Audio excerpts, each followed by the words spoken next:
साबिक वज़ीर ख़ारजा हिना रुमानी खैर साहिबा हमारे साथ मौजूद है। मैडम, आपके वक्त का बहुत शुक्रिया। ईरानी सदर मसूद पिज़ेशकियान आज पाकिस्तान पहुँच रहे हैं।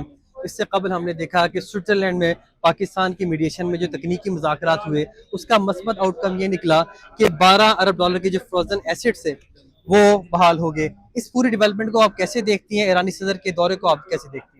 देखिए, ईरानी सदर का दौरा ऑब्वियसली उसी एक प्रोसेस का हिस्सा है और आई थिंक अगर कोई भी जो इस खित्ते को और इसकी बारीकियों को और इसके मसलहात को और इसकी मुश्किलात को देखता रहा है, तो उसको इस चीज़ का भरपूर अंदाज़ा है कि हम सब लोग एक सफ़र कर रहे हैं लैक ऑफ ट्रस्ट डेफिसिट और एक दूसरे के ख़िलाफ़ काम करने बजाय एक दूसरे के साथ।